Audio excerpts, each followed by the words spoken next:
సాధారణంగా సుబ్రహ్మణ్యేశ్వర స్వామి వారి యొక్క చిత్తరువుని ఎవరైనా ఇలా చూశారనుకోండి, ఆయన మూర్తిని ముద్దులు మూట కట్టేస్తున్నాడండి అంటారు. ఎంత అందంగా ఉంటాడంటే ముమ్మూర్తుల వాళ్ళ అమ్మగారి పోలిక. అంటే మరో మాటలో చెప్పాలి అంటే పార్వతీదేవి పోలిక. అంత అందంగా ఉంటాడు ఆయన. మహానుభావుడు ఆ విభూతి రేఖలు పెట్టుకుని, ఆ కుంకుమ పెట్టుకుని, ఆ చేతిలో శక్తి శూలాన్ని పట్టుకుని నిలబడితే ఆ వల్లీ దేవసేన సహిత సుబ్రహ్మణ్యేశ్వర స్వామి వారి దర్శనము చేసినంత మాత్రం చేత మనస్సు లయమైపోతుంది. అయితే అనేకమైనటువంటి దేవతాంశములు జన్మించాయి. కానీ వీటికి లేనటువంటి చిత్రం అంతా సుబ్రహ్మణ్యేశ్వర స్వామి వారి అవతారం దగ్గర వచ్చింది. ఎందుచేత అంటే మీరు ఏ గ్రంథం తీసుకోండి, పవిత్ర గ్రంథం శ్రీమద్ రామాయణం తీసుకోండి, బాలకాండలో సుబ్రహ్మణ్యేశ్వర స్వామి వారి అవతారం చెప్తారు. భారతం తీసుకోండి, సుబ్రహ్మణ్యేశ్వర స్వామి వారి గురించి చెప్తారు.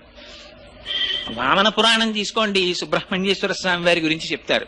స్కాంద పురాణం